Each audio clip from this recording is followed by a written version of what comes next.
and welcome to Mind Gourmet. My name is Nina Kaiser. I'm the co-founder of Mind Gourmet and, as always, your host today.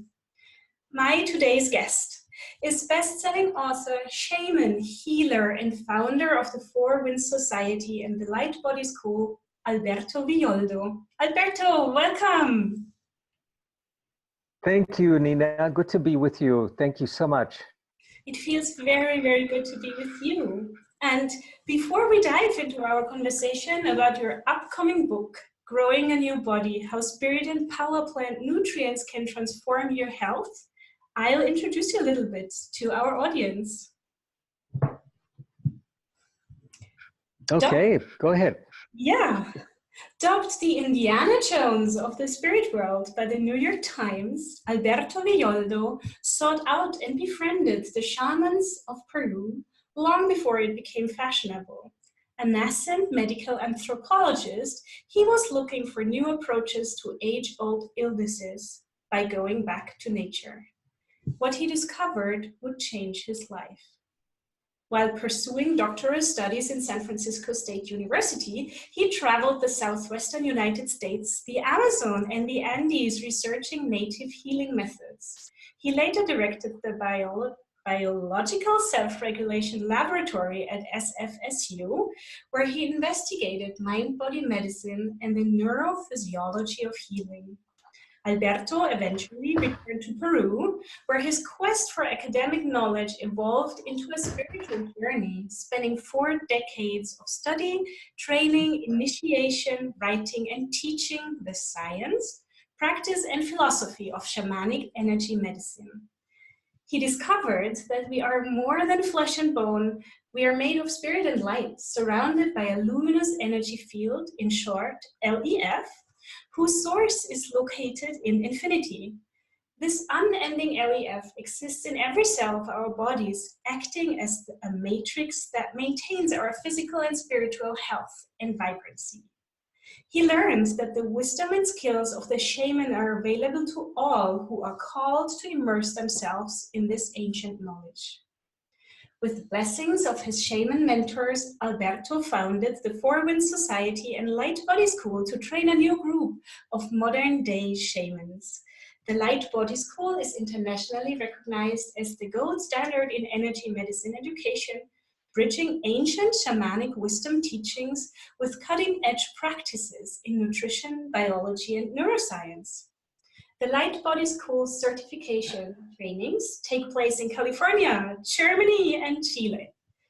Alberto's wealth of knowledge has germinated 17 books, including Shaman, Healer, Sage, and the top 10 Wall Street Journal bestseller, One Spirit Medicine. His newest book, The Heart of the Shaman, Stories and Practices of the Luminous Warrior, teaches us how to tap into the creative power of the universe, which allows us to dream a new world into being. Dr. Villoldo's books have been translated into 12 languages. And today we're going to talk about the newest of the new books, Grow a New Body. And this book, Alberto, which is released in March 2019, begins with these lines. You can grow a new body. You know you can because you have already grown a body once before. 10 fingers, 10 toes, all of the exquisite beauty of your physique grew from an egg and a sperm following careful instructions. And to grow a new body, all you have to do is break into the password-protected regions of your DNA to switch on these same codes. I know this is possible because I did. You see, I had no choice. Would you share with us what happened and why you had no choice and how you learned for yourself to grow a new body? Sure, Nina. And first, I want to thank you for having me on your show. And so I had to grow a new body because as a medical anthropologist, I had spent many years in the jungles of South America and Asia, Indonesia, as well as in Africa. And along the way, I picked up a number of viruses and parasites that had moved into my body without my knowing it. And then one day I was so tired. I thought, oh, I must be getting old. And I went for a medical checkup, and they had to put me on a world map because I had worms that you only get in Africa, and parasites you only get in Indonesia. And the doctor said to me, you know, you should be dead. And I said, well, that's a very unusual diagnosis. Mm-hmm. So in effect, they told me that I should get on a list for a liver transplant. And I had parasites in my brain, and my heart was full of holes. So I had to grow a new liver, a new heart, and a new brain. And I knew that if I went the Western medical route, that I could probably get a new liver and maybe a new heart. But where was I going to find a good brain? They're very difficult to come by these days. So I decided to regrow the ones that I have. And this is what I had learned working with the medicine men and women of the Amazon and the Andes, because they knew the sacred plants that were able to break into password protected regions of our DNA to trigger again the same mechanisms that were functional when we grew a body for the first time. And this, by the way, this is not esoteric. This is science, because we grow a new body every 7 years. In fact, there's nobody in the planet that's older than 7 years old, because every 7 years, every cell in our body is replaced by new ones. And even brain cells that don't regenerate, brain cells, every molecule and atom in them is exchanged every few months. Bones, for example, take 7 or 8 years to regrow. Your skin cells are every 5 or 6 days. Your esophagus and the lining of your lungs are every 3 or 4 days. So you can either grow a new body that's a slightly older and more wrinkled version of the one that you have now, or you could grow an entirely new body that will allow you to heal differently and age differently and even to die differently. So I had to do it, and in a space of a few months, I grew a new liver and I repaired my heart completely, and I totally upgraded my brain. After being in a position where I thought that I could not remember where I lived, and I was so toxic that I repaired my brain. And what I do now is that I teach both my students as well as doctors and lay people how we can use the power plants that are available to us that will trigger the production of a new body, that will silence more than 500 genes that create disease, and that will switch on more than 200 genes that create health. So that you don't have to have the breast conditions that run in your family. You don't need to have the cancer that your relatives died from. You don't need to lose your mind to dementia or to Alzheimer's, Oh yeah. like your great uncle did. We can prevent these, and we know to do this today. I find it incredibly empowering. And I remember before when you spoke, you spoke about this diagnosis, basically the doctors telling you, well, you should be dead at this point. And I remember in the very beginning of your book, you've been writing about this moment where you were at an airport deciding if you go west in the direction of the hospital that I guess was awaiting you, or if you join your wife and go into, was it Peru or the Andes? Yeah, and I imagine this a really crucial point of decision. Well, what happened was that I was in Mexico doing a program together with Greg Braden and Don Miguel Ruiz, and we were having dinner, and Greg was saying to me, Alberto, you're just getting old. just have to deal with the fact you're getting old. And then my results came back, and I realized that I wasn't getting old. I was just full of bugs and parasites and viruses. For example, there are 5 kinds of hepatitis. I had all 5 of them. So I talked to, and one of them active. So I spoke with my family, and they sent me a first-class ticket to go back to Miami and go and check into a hospital. But I had a ticket to go to the Amazon with my wife, Marcella, to lead one of our expeditions. And the planes were leaving from gates right next to each other. So I boarded the flight to Miami, and all I had was my backpack. I went to my seat, and the flight attendant brought me the little towelette, and I was wiping my face, and I went, what am I doing? Am I crazy? Because once you check into a hospital with one of these conditions, you usually don't leave again. So I got out of the airplane. I gave the attendant the wet towel back, and I said, "Oop, the wrong destination." And I went to the gate next door and boarded the flight to the Amazon, and which is where I received my medicine originally, and to go with a woman that I loved to recover my health. And it was the best decision I could have made. Otherwise, I would be dead by now. Yeah, and one thing that I'm hearing out from this is that it's really, really, truly important to listen to our inner voice and to be able to listen to it. And I would like to dive into One Spirit medicine in a moment, but I would actually like to ask you about the importance of dying in a conscious way, because one of the things from your book that moved me the most was, if I understood it correctly, you highlighting that it's not only important to be healthy for our lives and to have an intact brain, to be able to experience health, joy, but oneness, those inner states of transcendence, but also to be able to integrate this part of our life that is inevitable, death, to lose the fear of death, and to be able to make this transition in a conscious way. And so maybe that also leads beautifully in a growing a new body just from the end, so to say. Can you speak a little bit about the importance of, Sure, Nina, dying in a prepared way?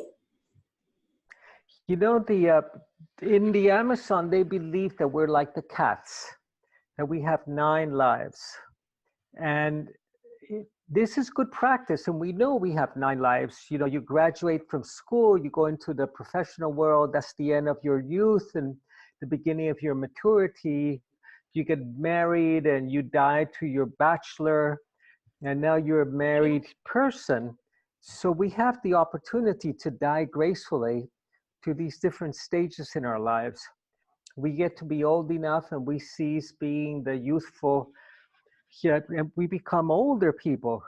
So if you don't make those transitions gracefully and elegantly, you're not going to make the final one graceful and elegant either.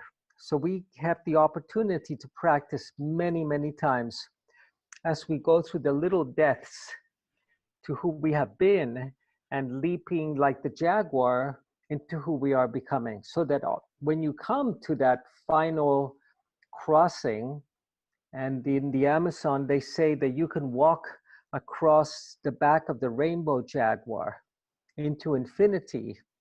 And if you don't do it consciously, see, you cannot walk over the rainbow if you have a lot of baggage. You're going to fall through. So you have to leave all of your baggage behind. And if you can do that, then you can walk on the back of the rainbow jaguar. And if you don't do that, then you have to get eaten by the jaguar that crushes your bones and destroys your identity. And the problem is that then you come out the other end of the jaguar. So it's you'll get to where you're going anyway. It's a matter of how you get there. And that's really important. So preparing to die is one of the most important things that we can do on a daily basis. In fact, we have the opportunity to die every day, to die to who we have been the day before, to wake up in the morning new and give thanks and with great gratitude that we get to discover another day of being on earth and being part of all these miracles that are happening around us. So this is the great preparation. And there's another preparation that I want to share with you, which is a shamanic preparation. Because to grow a new body, you have to be willing to die to your old habits and your old stories. And the preparation is a shamanic practice of the breath. And it's repeating to yourself, I am my breath. So as you inhale, you go, I am. And as you exhale, my breath. But you do it silently. Try it with me for just a moment, Nina. Mm-hmm. With your eyes open or closed, and the inhale, I am. And then the exhale, my breath. I am my breath. I am my breath. And eventually, when you take your last breath, you'll be able to leave with that last breath and make that journey to infinity. And if you don't leave with the last breath, you get stuck, of course, in a body that's no longer living. And it's not a very pleasant home anymore. So this is part of the great medicine teachings of the shamans. And you have to become comfortable with your own passing and your own death in order to grow a new body. Because to grow a new body, you also have to grow a new mind and a new mindset about who you are. And begin to ask the really big questions about who you are. Who am I? Where do I come from? Where am I going? These are the three big questions that will launch you on a spiritual quest and will help you to grow a new being, to step into your new being. And so if you can ask the questions, who am I? This is one of the great spiritual practices of the Eastern traditions. Who am I? Who am I? And then eventually you begin to ask, who is it that is asking the question? So you discover who you are. Where do you come from? Now, religion, the difference between religion and shamanism or spirituality is that religion already gives you a packaged answer to these three questions. It tells you where you came from, who you are, and where you're going, if you're good, to heaven, or if you're not, to hell. Yeah. But spirituality invites you to ask these questions yourself and discover where you came from, discover who you are, and discover where you're going, which means that you can begin to plan your own destiny. And you're no longer the product of your genetics, of the heart disease that runs in your family or the breast conditions. You're no longer the product of that. You're the product of who you are becoming and not of who you have been. So that's the great discovery that happens when you upgrade your brain, which is what Grow a New Body is about. The premise of growing a new body is that most of us, our brains have been broken. And we can repair the brain with the brain nutrients and the superfoods. And then we can ask those three questions. Who am I? Where am I going? And where do I come from? And it's that process that allows you to grow not only a new body, but to grow a new psyche that's expansive and that's not dealing with mommy issues and daddy issues at the age of 50. You know, we know people that are still struggling with that and they're 40 years old. Please, you know. So you cannot stop dealing with these mommy and daddy and survival and scarcity and fear issues until you upgrade the brain, until you grow a new brain, and then you can grow a new body. Yes, and I find it extremely empowering, and it's imperative to say, to finally let go of victim mode. And I've been meditating for years, and what I would call doing, say, the inner work. And what it has made me so clear when I read Grow a New Body is that if I want to have mystical experiences, if I want to truly experience oneness, it's not only about a good meditation practice, it's also about having a healthy brain and body. And so I found this beautiful paragraph in your book that says, the thick doorway between us and the invisible matrix is regulated by the sugars in our diet, by the excess protein in our food, and by the toxins in our brain. If we change our diet, repair our broken brains, and learn to use fats for fuel, we can break down the gate that keeps us from the oneness that is obvious from the perspective of our higher brain. Absolutely.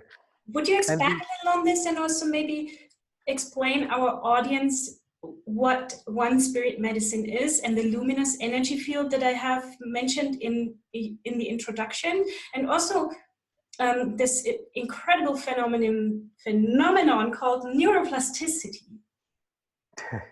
That's a lot of questions, Nina. All right, I'll start with one at a time. The first thing is that we have to be careful what we eat. We begin with the body. The body is the temple for the soul. So we have to cut out the sugars.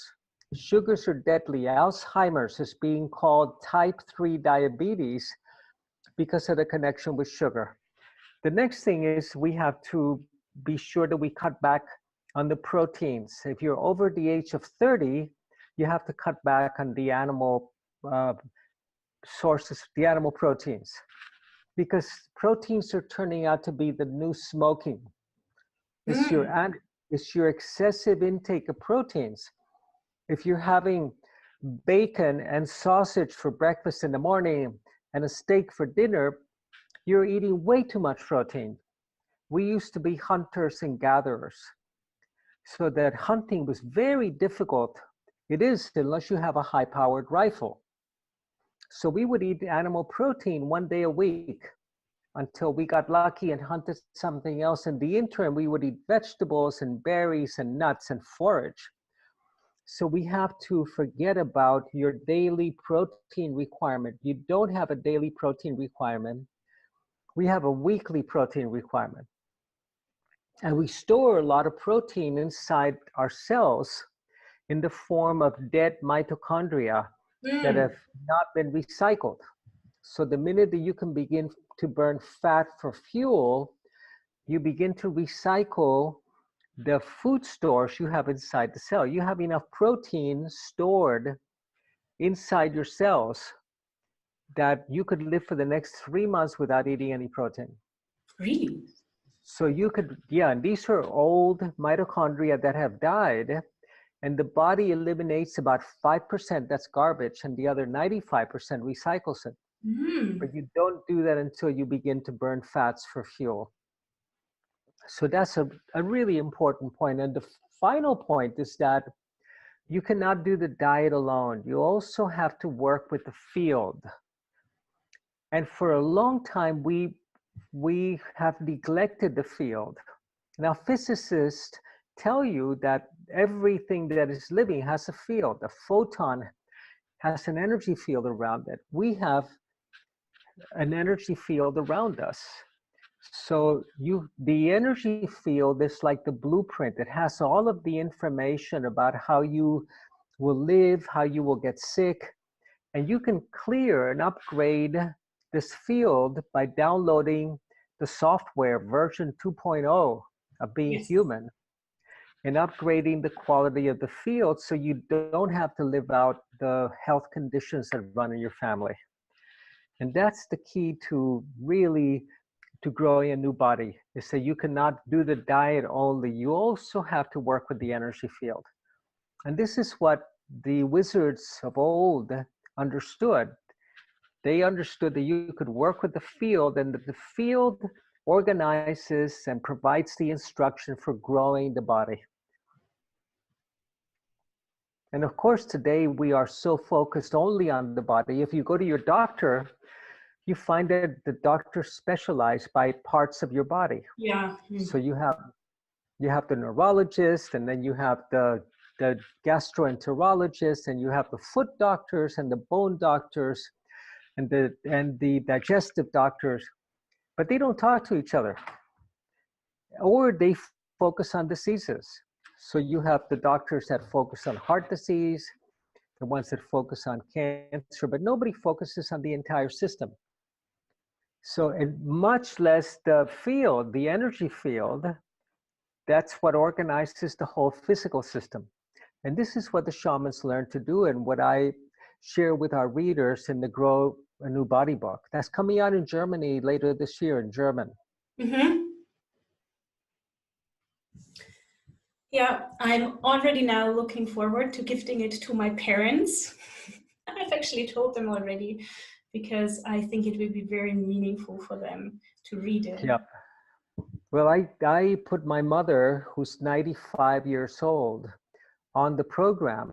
And she told me after a couple of months that I am pain-free for the first time in 20 years. Oh, this is big. Yeah. So you'll see the results you get with your parents. I'm very curious, especially about my mom, who so suffers from fibromyalgia. So we'll see. Oh, see. And fibromyalgia is one of these things that nobody knows what it is. Yeah.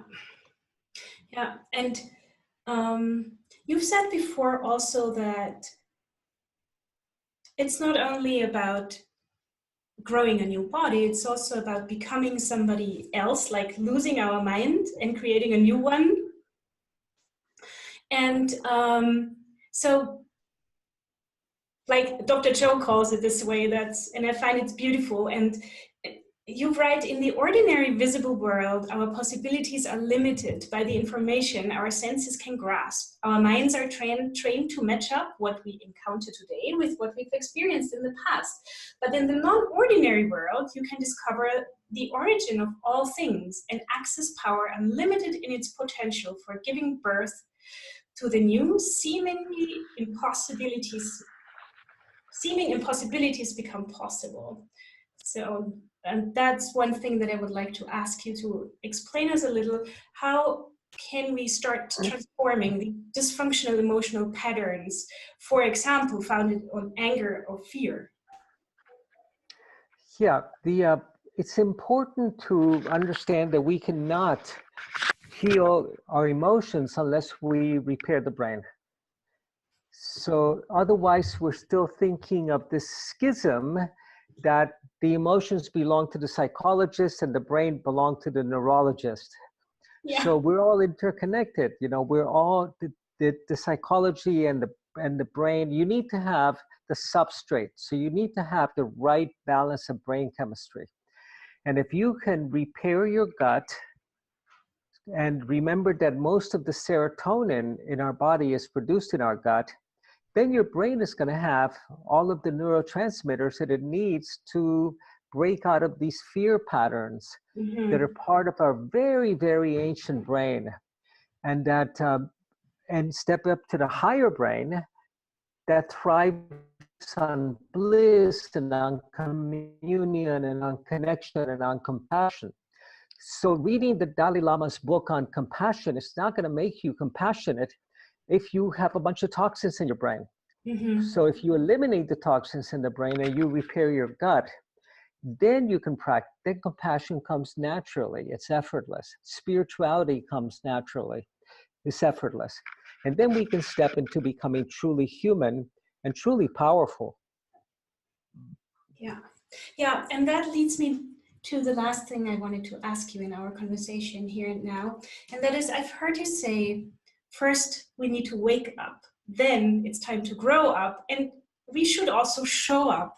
And would you go with us into this? Because especially the showing up point, I think, is one that we are sometimes missing. Yeah, no, completely. This is so important. I know, for example, of more ayahuasca ceremonies that are happening in New York City than I do in the Amazon.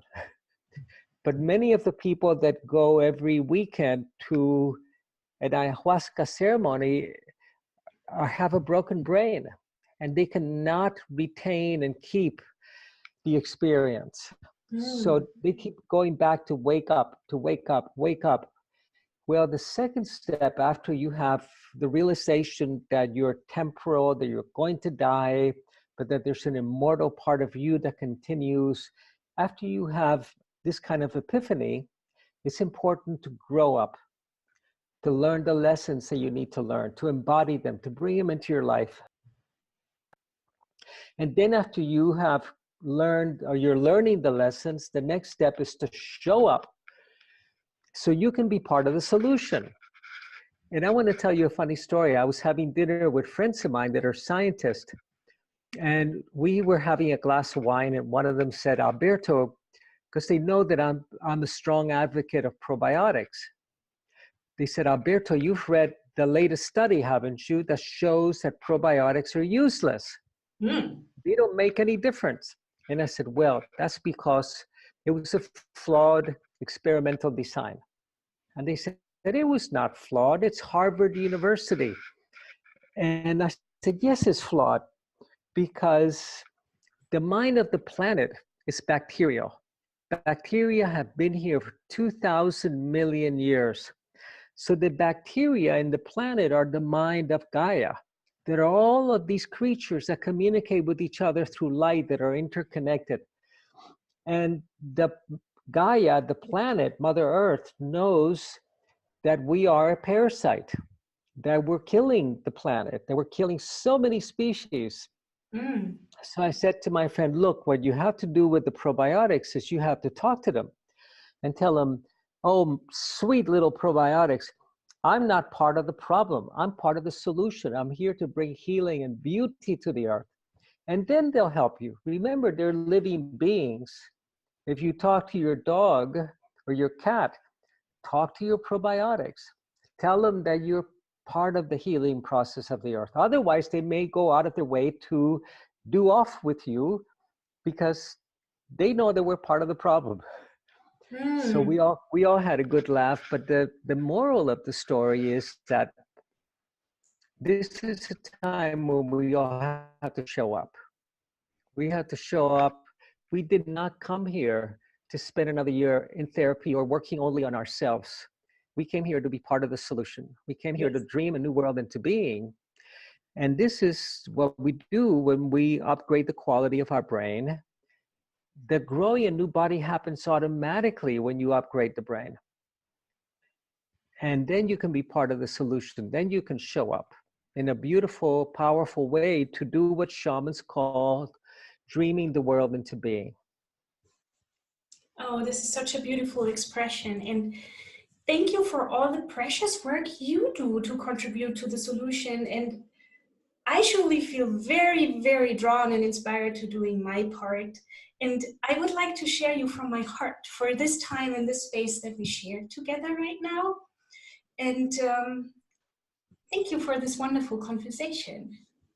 Thank you, Nina, and thank you for the beautiful work you do, and blessings, and let's dream a beautiful world for all creatures. Yes. Thank you so much. I'm in, and we will link to all important places below this interview so that everybody can find you, and also your new book. And with that, I say goodbye, everybody, and always remember to take the driver's seat of this car called your life and create this lifetime to your taste. It's our pleasure here at Mind Gourmet to support you with our food for thought. Bye, Alberto. Bye, everyone. Bye-bye, Nina. Bye. Thank you. Bye-bye.